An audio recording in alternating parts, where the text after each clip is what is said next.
guys. How are you? Brandon, how are you, Lori? Good morning. Good morning. Man, it's great to have you on this morning, waking up early on a Monday after a big win last night at the Lockdown pay-per-view. And you've really been a guy who's gone from the frying pan right into the fire with Impact Wrestling, basically getting your start like that. Tell me how things are going, man. Man, it's going fantastic. It's been such a blur. The whole thing has been kind of incredible to behold. I just showed up here about a year and a half ago looking for my brother. I've got a successful law practice of Park. I just decided that, perhaps I needed to put the legal practice aside, and Impact Wrestling was where I was needed at the time. So the whole deal with your brother Abyss, he's all of a sudden missing. Nobody knows where he is, where he's gone, and you show up with Impact to try to figure out what's going on. That's exactly it, This Bully Ray fella, was pretty much responsible for his disappearance, and I just wanted to show up looking for answers. I never thought for a minute that I would end up being, a competitor in Impact Wrestling and stepping through the ropes and taking that all on. I haven't had much athletic competition in my life. I thought I was pretty much retired after the eighth grade St. Margaret Mary Youth Olympics that I placed 8th overall in. But it's been an incredible ride, and I'm continuing to get better every day, and I'm still a greenhorn, but I've got a lot to learn. But I'm learning stuff every day.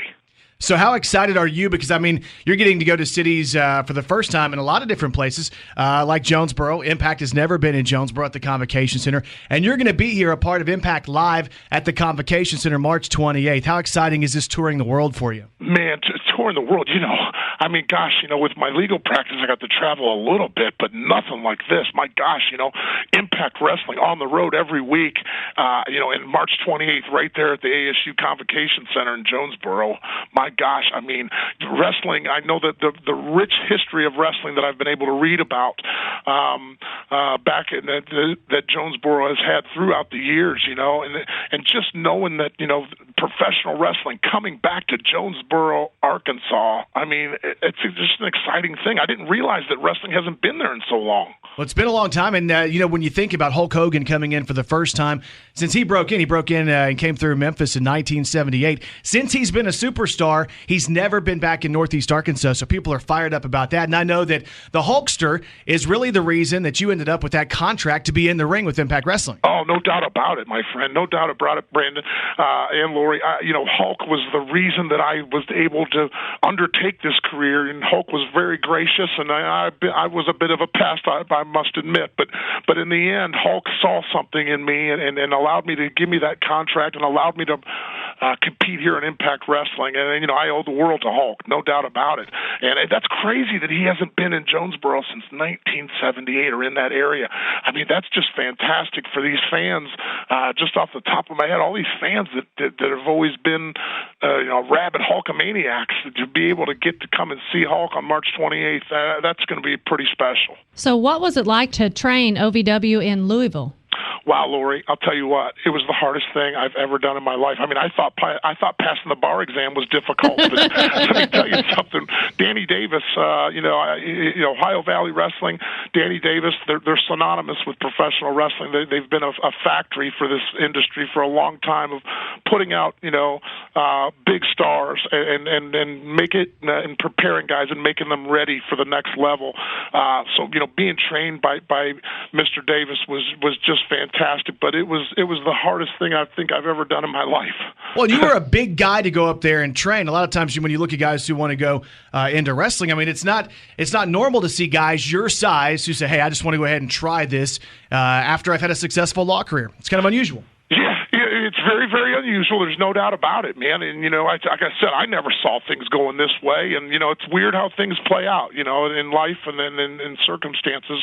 And this is just one of those instances where it's, it's kind of blown me away. But, it's not easy. I'm not a small man. I'm a big man. I'm not quite as big as my brother Abyss, but, I'm still a pretty big guy. So, getting in there and getting my wind up and my cardio better was probably, the first goal to accomplish. And then, that's a continuing process every day. I'm on the treadmill in the mornings and making sure I'm eating my Wheaties every morning. You know what I mean? So what do you say to the people? And I know that, I don't want to make you mad or anything over the phone because you will be here on March 28th. But what do you say to the people who might question this whole relationship and this whole thing with Abyss? Because I know that at the very end of the Power Pro Wrestling stuff in Memphis, there was a guy who came through that eventually became Abyss. And quite frankly, you guys, you look a whole lot alike. Well, yeah, and I'm sure we do, and I do remember that. I remember watching my brother Abyss on the old Memphis TV. And here's the thing, Brandon, Lori, I'm going to shoot straight with you guys. I hear it all the time. Everybody thinks, well, you're Abyss. Joe Park and Abyss are the same person. I mean, that's just ludicrous. I mean, I want to ask these people, I'm just an attorney. What they need is more like a really good doctor if they think I'm the same person. I mean, we share the same mother, we share the same genes, the same family traits, but to think that he and I are the same person is just outlandish. I think, Lori, I'm better off to leave that right where it is. I don't think I want to go any further with that. I agree with you. So for people who haven't seen Impact Wrestling live, and especially who haven't seen the Impact Wrestling TV show live in an arena, what's this experience going to be like on March 28th? Well, you know what? Television, all of our live events are special. They're fantastic with high energy, and you get a little bit of everything, whether you like the beautiful knockouts or the high-flying X Division or the super heavyweights, such as myself.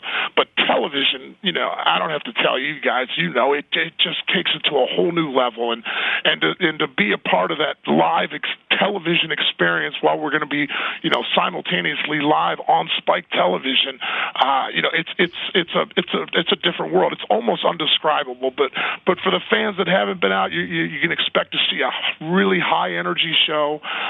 It is our flagship show, so there's nothing being held back. I mean, this will be aired live on Spike TV as the people and the fans of Jonesboro witness it. So, it's just exciting to be a part of anything that's live. You never know what's going to happen, and that's exactly what Jonesboro is going to be like on the 28th of March.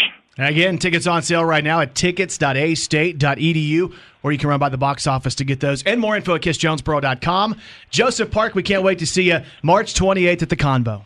Brandon, Lori, you guys are fantastic. I'll tell you what, I need all the help I can get. If you guys want to come down on the 28th and be in my corner, I would love that. Lori, that's your gig. I'm in. I'm staying away. There's something about a man in a suit. I'm there. Oh, Lori, thank you.